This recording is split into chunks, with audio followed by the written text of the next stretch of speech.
Welcome to the Fantasy Football Forge. I'm Steve, and we're gonna go over the Sunday slate recap. I am sorry if some words come out maybe a little lispy. I have my Invisalign in because it is a pain taking them out, putting them in, cleaning them, especially when I'm not able to use my water. Still under a boil water warning from the dang hurricane. Let's just get moving. There's a lot of games to cover. The main idea here is just that we're going to do just a couple quick things and just cover the injuries too. Obviously, the fantasy relevant, mostly, or I think all on the offensive side of the ball. Hopefully, I'll remember there are a few defensive ones to keep in mind. Basically, today there were a lot of good cornerbacks and even maybe a couple safeties, but D-backs that got injured. So hey, maybe next week will be a nice big wide receiver week. The New York Giants upset the Green Bay Packers. With how Green Bay's been playing, I didn't think this was the biggest upset in the world. I've seen a fair amount in the media, at least, of like, oh, it's such a big upset. But I've seen at least a few bring it down to reality. I mean, this is what the Packers are currently. So upsetting for me, but what can you do? For the New York Giants, they played efficiently. The defense limited the damage. Like I said, this is not the worst defense in the world here for the New York Giants. And Darius Slayton was the go-to receiver there with nobody there. That's hard to totally trust going forward because we got Rondale Robinson coming back, who I believe that they like more than Kadarius Toney, who may be coming back, but I also heard that he may be going on IR. If you are a Kadarius Toney owner and you're thinking of dropping him, that is something to keep in mind if you have an IR slot available, that he may be available to be put in your IR slot soon enough. And the upside with him, even though I'm not a big fan of his, as far as fantasy football goes, the upside for him is great. Moving on to the Green Bay Packers, they just refused to run the ball. The game script was there for them.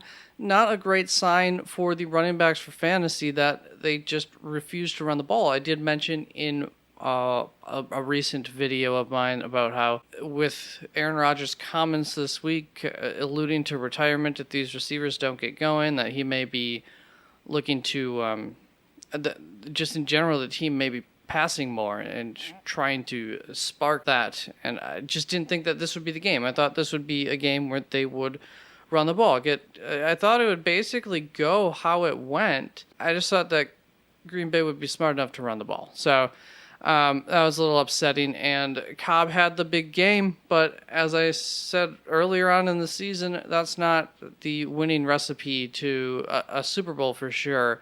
And, I love Cobb. He's great. Going on to the New England-Detroit game. New England dominated Detroit 29-0. What is there to say? New England did what they want to do. They ran the ball. They did it well. And they played defense. They did that well. And that's how they want to win games. And this was not the perfect storm, but this was... They executed the game plan. Damian Harris did have a hamstring injury, so that is something to be keeping an eye on. Ramondre Stevenson owners, obviously, thumbs up to that as far as his value going forward. And Nelson Aguilar also had a hamstring injury. And then for Detroit, they got down early. They never were able to establish that run in this game, and they were unable to overcome the injuries that they had coming into this game. Amon-Ra St. Brown was on a limited snap count, and they were able to drive the ball and put up yards here and there, but they just couldn't finish drives. And because of how things went early on in the game, the early hole that they were in, they didn't settle for field goals or whatnot, so they could have put some points on the board, but that doesn't matter. They just weren't able to finish their drives. Moving on to Houston, Jacksonville right here. Houston beat Jacksonville 13-6. Starting with Houston, Cooks is really just... I think he has a decent matchup next week, so he'll probably be a start again. But boy, if he doesn't do good in that, then he's far from a must-start. And I would say he's not a must-start depending on who you own currently already. Targets can only get you so far depending on what you do with him, and his ADOT isn't insane, average depth of target, so it is what it is. And then Pierce was inefficient for most of his carries in the game, but he did come through. But the exciting part of this is that he did have 5 targets, caught 3 of them for, I don't know, like 16 yards. It's a good thing, especially half PPR, full PPR, because he's not going to get a touchdown every week. He's not going to have a big play every week. Outside of his big plays, I don't think he's been incredibly efficient. Nico Collins was the leading receiver in this game, so just kind of cementing himself in that spot of an emergency play kind of guy, a wide receiver of 5, maybe borderline 4-ish. Probably not quite, just because there's not an incredible amount of upside there. Then for Jacksonville, Trevor Lawrence had 2 picks in this game, and that really killed the team, I believe. I know at least one of them was in the red zone, really close to the end zone. I think it's clear at this point, I guess, there will be some ups and downs for how well he plays. Things were starting to look good, then last week happened, and this week was, I would say, a letdown in a game that we thought he could rebound in. In other news, for the running backs, ETN, it appears, is taking over the starting running back role. He just gives more life to the offense, and it's probably something they want. I don't think he'll take more than, I guess, on average, like 60% to 40% of the share, depending a little bit on game script. And they both had 10 carries each in this game, just to show a little bit of that life that he brings. He had a 7.1 yards per carry versus 2.7 from James Robinson, and that was not the worst matchup here against Houston. Christian Kirk had 3 targets, only 1 catch, like 16 yards. One of those targets was a deep target that missed him, and then his catch and his other target were short. Last week wasn't super unexpected. The week before that, I thought was going to be an issue. He ended up doing pretty well, and this week was a low-key tougher matchup. I didn't realize Houston's pretty darn good against the slot. So, we're not going to kick Christian Kirk to the curb, but as of right now, he's not the potential wide receiver 1 to, I'd say wide receiver 2 high-end type guy that it was looking like he might be. Then Buffalo whooped up on Pitt 38-3. I don't think this was too unexpected. If you have ever seen a child try to tackle a full-sized adult who is going at full speed, and I mean a little child, that's what this game looked like. That's what Buffalo's offense looked like against this Pittsburgh defense. All the scoring was on the offensive side of the ball. To give you an idea, it was just an avalanche against Pittsburgh in the first half, and then just kind of cruised from there. As far as Pittsburgh goes, they got the rookie quarterback there, Kenny Pickett, who had 327 yards and only 1 interception. I believe that was right in the red zone. He performed better than Goff did in a similar and even more extreme game script, as far as the defense knew exactly what Pittsburgh was doing every play. They were going to be passing it because they were in such a big hole. So, unfortunately, he couldn't finish, but that's not surprising against this defense, even as it's beat up a little bit. Brighter days ahead, I think, for that offense, for those wide receivers, just for the playmakers on that offense. Maybe that'll open things up for Najee a little bit. But Najee had 4 targets on 52 dropbacks. So the issue with that is those outside playmakers are getting a lot of the targets. So as far as the passing game, like the floor for Najee goes, I don't even know if that was great anyways, but long gone are the days of last season where Najee got like 16 freaking targets a game. Also, as far as injuries go, Pat Freiermuth had a concussion. It sounds like there were several concussions today. I think a few of them they'll pass concussion protocol pretty quickly. But Pat Freiermuth seemed to be fairly serious, seemed to be, a definite concussion. So moving on to the Los Angeles Chargers squeaking by in Cleveland. I don't know about that. Against Cleveland, 30-28. It was, they got lucky, probably, I would say. So as far as the Chargers go, it's all about the rushing attack in this game. Eckler had a great game, and Herbert didn't have to do a whole lot. They are going up against Denver and Seattle coming up in the next few games. I would think Denver's probably going to be a similar game plan, and Seattle could be a similar game plan. Then for Cleveland, Njoku, Cooper, DPJ, Chubb, Hunt, all of them. They had fantasy relevant games. Not all of them got touchdowns. Not all of them had big games, but they all had good fantasy numbers in one way or another, even if they didn't all end up with big days for you. But they were all involved, and really nobody else was. So that offense is pretty focused on those 5 guys. Minnesota was able to beat Chicago 29-22. It it looked like a barn burner in the beginning, and then Chicago's offense kind of came to life. What's his face? Justin Fields began to run, and I think that opened things up. So that's 2 weeks in a row that the Chicago offense has started to look a little bit better. As far as Minnesota goes, it was Kirk, it was Cook, it was Jefferson. Kirk made a mediocre day at quarterback, an acceptable performance, all the better with a rushing touchdown. Obviously, that could have been a passing touchdown, in which case it's just really a 2-point difference, roughly. And then as far as Chicago goes, they nearly pulled off the upset here, but that did not equate into much fantasy value, regardless of what I just said about this offense starting to look better. And that was really only for one half of this game. The nice thing as far as David Montgomery goes is that he was able to do it through the air today.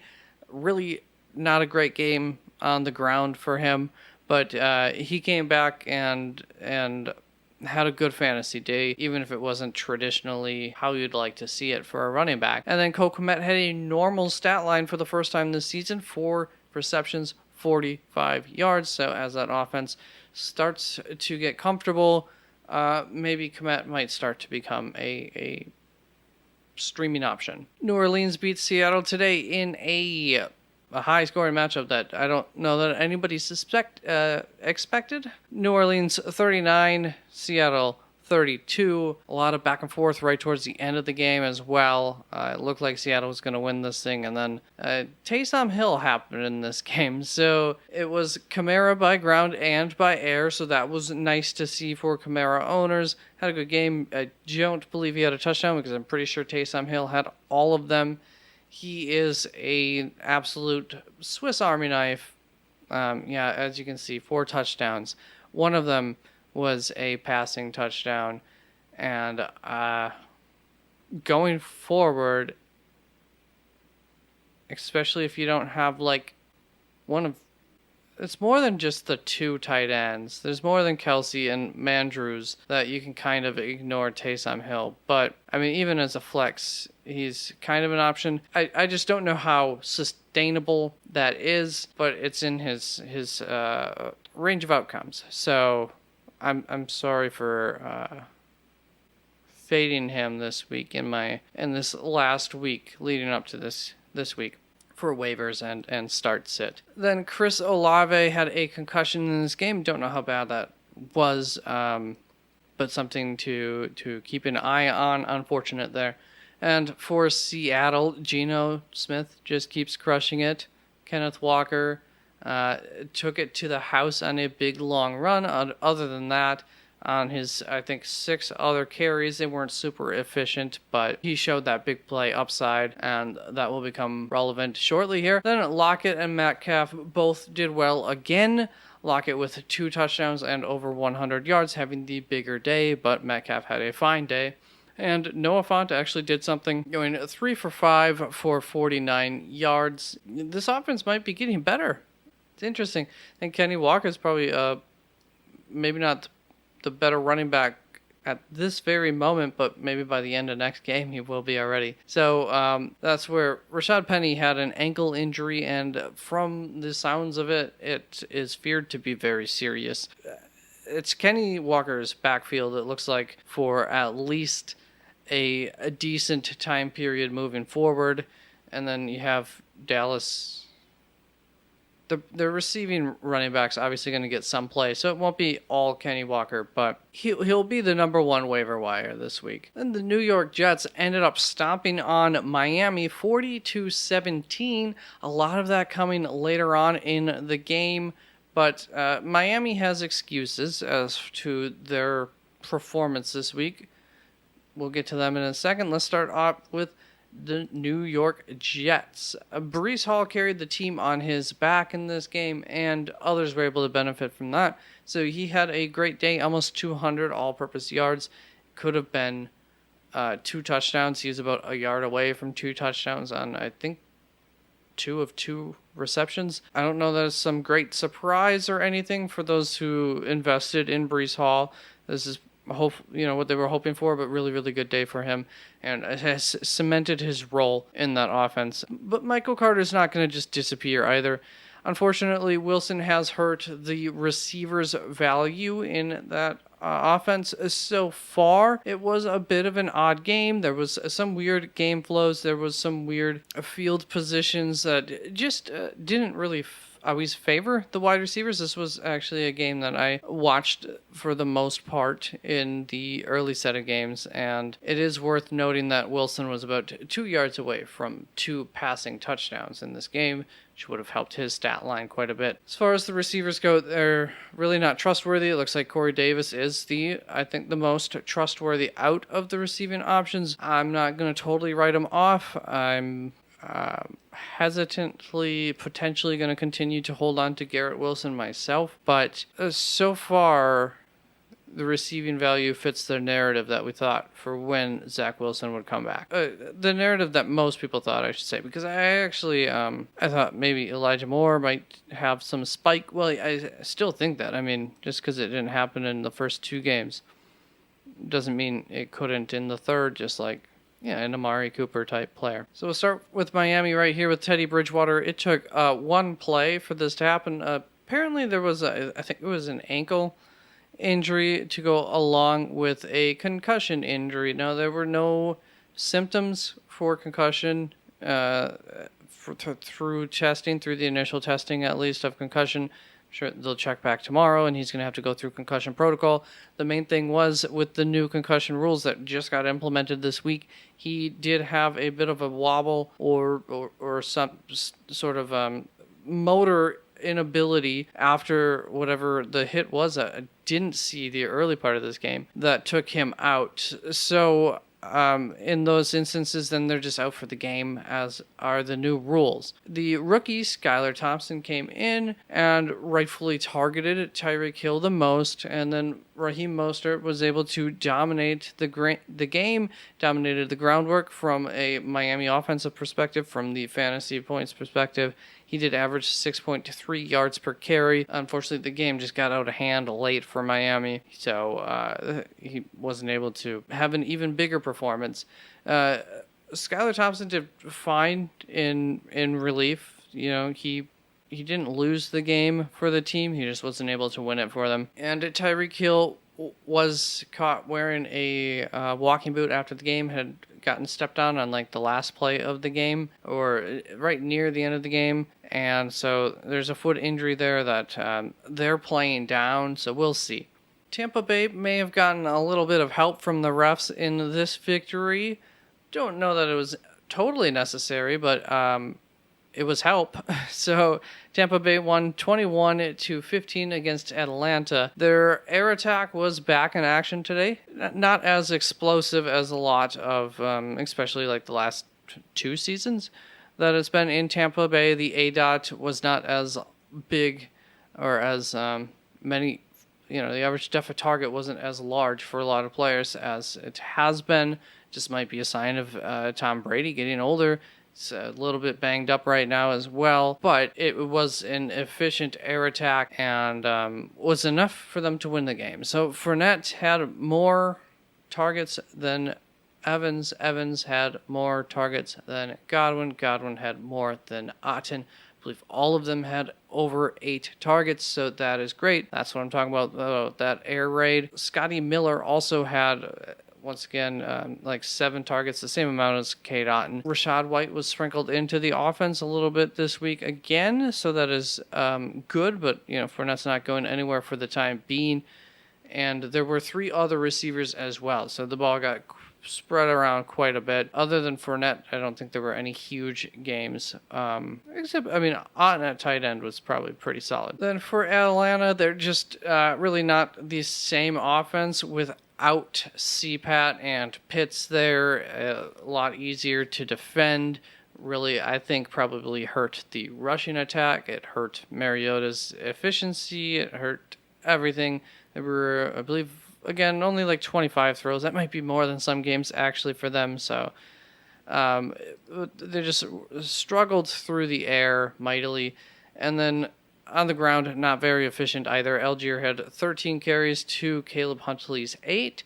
So a decent split there. And then Mariota had another 7. So not even a whole lot of rushes. Just really not in a super efficient offense there in Atlanta without all the weapons that they need. And Drake London, between him and Mariota, that's not enough to dominate a game against a decent defense here in Tampa Bay. So hopefully they'll get Kyle Pitts back at least to help that offense just be a little bit more efficient, and up against lesser defenses, it should be a little bit okay. Then Tennessee beat Washington 21-17, and it was all about Derrick Henry in this game. Over 100 yards, had 2 rushing touchdowns, but it took him a lot of carries to have that kind of a game.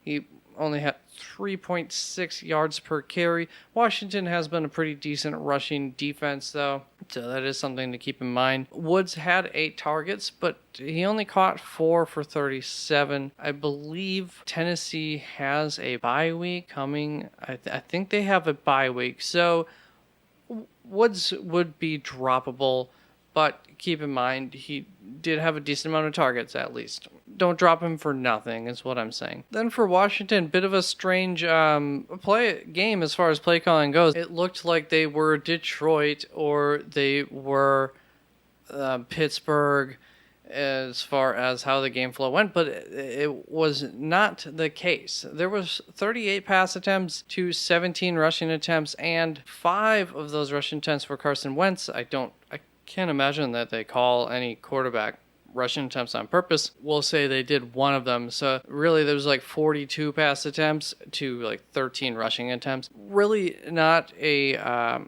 great sign for B-Rob in that aspect. Hopefully they'll look back and say, what were we doing? Why were we passing so much? We should be running more. But it was Brian Robinson's first game back. He was, I'm sure, they said so before the game, on some sort of snap count in this game. And he, in the good category for Brian Robinson, he did outrun Gibson 9 carries to 3 carries, so by a pretty hefty margin there.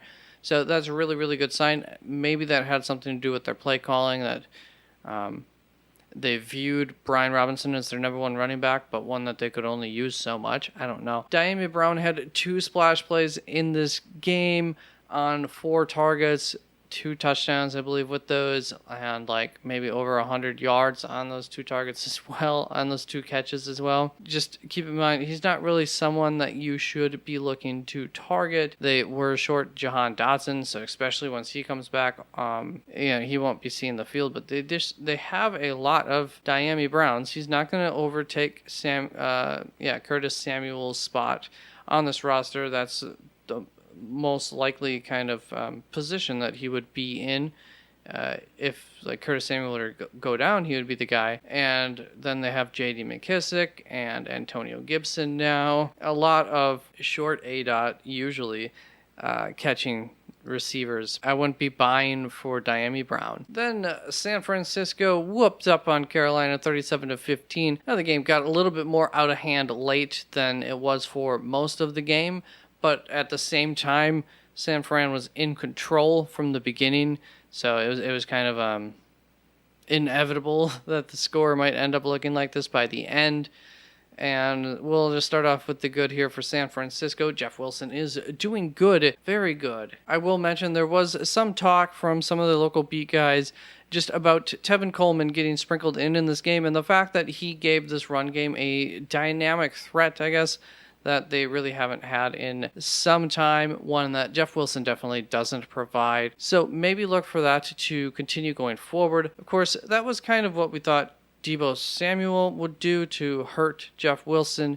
So just how this team plays its games, I'm not concerned about Jeff Wilson, but maybe a little bit of his upside gets taken away if they do decide to bring Tevin Coleman into the fold a little bit more going forward. Also of some concern, there were several injuries on the defensive side of the ball for San Francisco. Obviously, to have a great running game, a rushing attack like they have, having a good defense goes a long ways. And then Deebo Samuel's day was saved by a touchdown. He only had 2 rushing attempts, as I just alluded to, that he hasn't done that as much as we expected. And he only caught 2 of 8 targets, so nice thing that he had 8 targets. Not so great that he only had 2 receptions, and that's been a bit of a problem as of late for Deebo. There's concern for Deebo owners as far as what you're going to be getting out of him. And then Robbie Gould had a knee injury. I think he was pretty quickly ruled out. No longer going to be a valuable kicker for you. As far as Carolina goes, McCaffrey did McCaffrey things. DJ Moore did have 4 receptions on 8 targets for 59 yards. So that was I'd say a plus compared to where we were with him. He was getting to be into drop territory, and I know some people have already dropped him. So that's a plus. Shi Smith is a name that you may end up hearing this week, but I want you to understand that about a third of his yards, a little less, and exactly 1/5 of his targets, and exactly 1/4 of his catches were on a drive where the cleanup crews were playing for both of the teams. Other than that, he still went 3 of 4 for 47 yards. But he also had that one catch for like 22 yards. That really makes the stat line pop. Shi Smith's another guy that you shouldn't be looking for too much. They wanted to bring in Terrace Marshall into the fold, and he was in there a little bit more in this game, and he is the guy who would be taking a lot more of the Shi Smith type of work. Nothing I would bank on going into the future. And it looks like we might have a changing of the guard at quarterback, because Baker was seen in a walking boot after the game, and I just have to wonder if are they Russell Wilson in it? Is this a fake injury just so they have an excuse to, in this instance, in Baker's case, sit him for some time? I don't know. That's kind of a joke, not an accusation, but the reality of it, if there are any Baker owners. Going on to the Philadelphia-Arizona game, Arizona did better than I thought they would. So Philadelphia won at 22-17, and Dallas Goedert and Devonta Smith did better than A.J. Brown in this game, who only had 3 receptions for 32 yards on 7 targets. So the targets were there. They were the 3 top target leaders for the team. It was kind of I'd say a slower paced type of game, a ball control game, keeping the ball out of each other's hands as much as they could, out of each other's offenses, and not much to take away. Nothing super exciting as far as fantasy goes.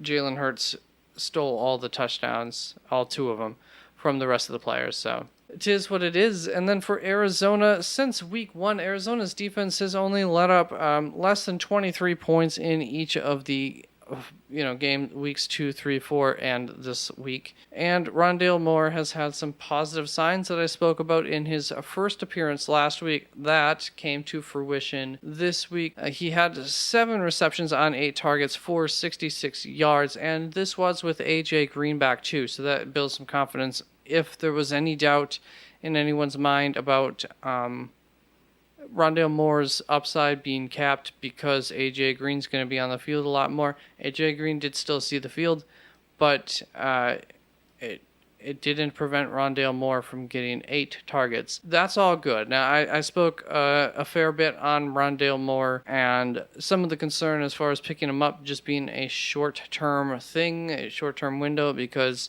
We have DeAndre Hopkins coming back after next week, and it's to be seen yet if this offense will be able to have 3 pass catchers that are viable.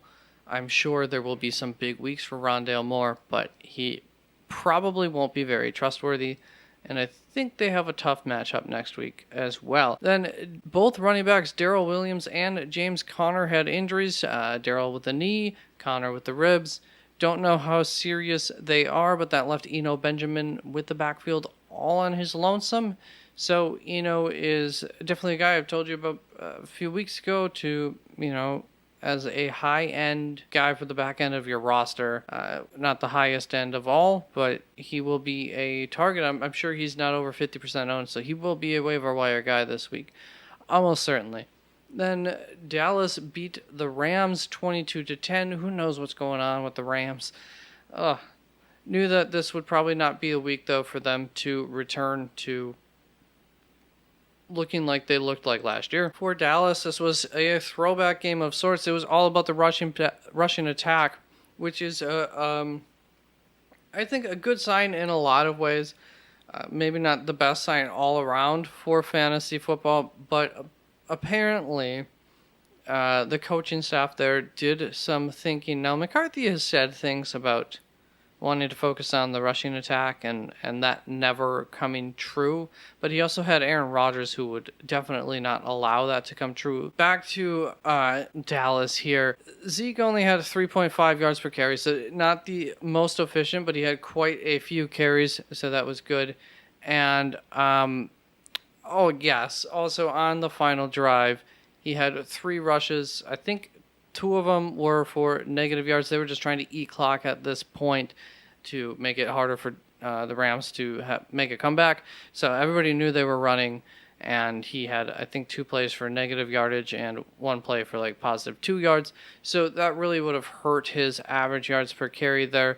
All in all, solid day there. I don't know if I finished my thoughts up, but just as far as Dallas goes, that is something to keep in mind going forward for Zeke and Pollard, that this coaching staff is putting an emphasis on that rushing attack, and I do believe that there are going to be some game flows that may be similar coming up next week against the Eagles. It could look a lot like the Arizona game, to be quite honest. That's very much possible given Dallas's defense and how pretty darn good they are. But after that, they have the Lions and the Bears, and I actually think the Lions is the game that would be the least likely for this to be the case. The Lions, I believe, have a bye week next week and should come back healthier after the bye week, in which case probably we'll see this offense look something like they have looked like most of the year. No guarantee. And then the Bears after that, which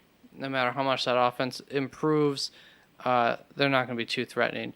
So I'm thinking there's some good times ahead for this running back core, especially with the success that they found today. Lamb had more targets than Gallup, and Noah Brown was the odd man out. So this is just something to keep in mind as far as if this newfound rushing attack is something that Dallas is going to be sticking to a little bit. Noah Brown suffers the most from it, and Lamb and Gallup both had fine games. As far as the Rams go, they still don't have a rushing attack. No surprise there. But Stafford also continues to get beat up during the game, throughout the game. He's definitely looking a little beat up by the end of the game from a few hits. Might want to keep an eye on any injury news regarding his hand. I think it was his hand that he hurt second to last drive of the game. And then Kupp and Higbee continue to be the 2 fantasy relevant players on that offense. And I went ahead and I looked at their future schedule, and to me, I don't know that it's that pretty as far as expecting some sort of turnaround for this offense. So next week should be a good week. Next week should be a bit of a get-right week before a bye. So that's great. Then they see the 49ers, one of the best defenses in the league. There were some defensive injuries. We'll see. Maybe they get healthier by then anyways. maybe they're just deep enough that they're still one of the best defenses in the league. They've gone through injuries in past years and still been pretty darn dominant through those injuries. And then they've got Tampa Bay and then the Cardinals. Just talked about how their defense has been limiting teams. So, yeah, we'll see. I do think I've mentioned this several times. Van Jefferson, whenever he comes back, if that's in the cards for him this season, will bring a dynamic that will really help this offense. But it's not going to be something that you can trust week one. So Stafford really, I don't know how.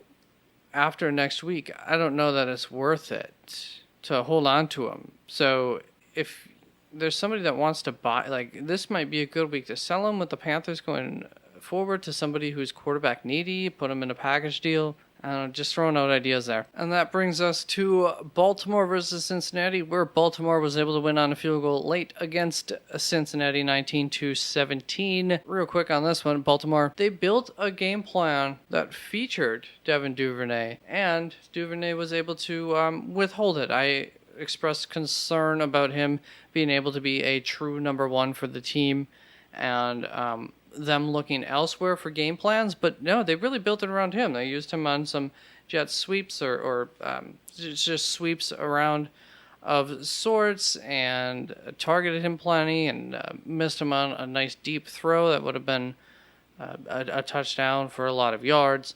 Again, that's his thing.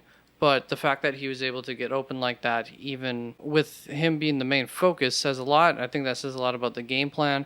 Actually, early on in the game, after a couple of these plays on Baltimore's first offensive possession, they showed Joe Burrow on the sideline, and I felt like I could read his mind, and he was just wishing he had coaches who could call a creative game plan sometime to help him with this offense. So it's just such a simple offense that relies on just the skill of the players to execute it and beat their opponents instead of some sort of creativity. So it's a bit of a mental game and how you beat your opponents. That brings us to Cincinnati, because that's about all for Baltimore. This was a very classic divisional game between these two teams. Not a lot of fantasy points. Mark Andrews did have a good day, but other than that, pretty mediocre days for a lot of guys. The tight end on the other side, I will say Hayden Hurst had a good day for Cincinnati. My bad on that. I missed that. I was wrong this week on Hayden Hurst. As far as T. Higgins goes, he was questionable coming into the game. I believe late questionable with an ankle injury, and it wasn't too long into the game. Early on in the second quarter, before they took him out of the game, it seems to be he just re-aggravated whatever bad enough. He never went into the locker room to get it looked at. None of that. So I think a precautionary. It's not going to happen today thing happened there, and I just wanted to use this as a bit of a PSA to this is why sometimes I'm a little cautious with these players. Same with like Amon-Ra St. Brown. I saw once he was activated, he was way up in the top 10 for in the rankings, like on ESPN's fantasy show. I put him somewhere around 15, 16, 17. Kind of wanted to put him a little bit further back, but also it didn't want to ignore the potential upside. Didn't see any reports, and it took until about 1 or 2 minutes before kickoff before there was a report about him being on a limited snap count. So just in general, especially with guys who are game day decisions or have an injury on Thursday or Friday that's still questionable going into at least game day, even if they get okayed to play on Saturday, these are just things that you want to be a little bit conservative on if you have someone on your bench that you can trust, even if they don't have the same kind of upside. I did it 2 weeks ago with Christian McCaffrey, and where he had an afternoon game that we weren't going to know for sure if he was even starting in that game. Started somebody on my bench, got a good day from Breece Hall, Got a good week from him. Not amazing. Christian McCaffrey outscored him. It was okay though, because I didn't want this happening. 0 points because some guy comes in with an injury and doesn't do well. So don't be afraid to be a little bit conservative based on, cautious, dependent, just upon the situation though. Use your mind. So that is the recap for the week. I will edit this and get this out in the morning. I'm going to go to bed. Thank you very much.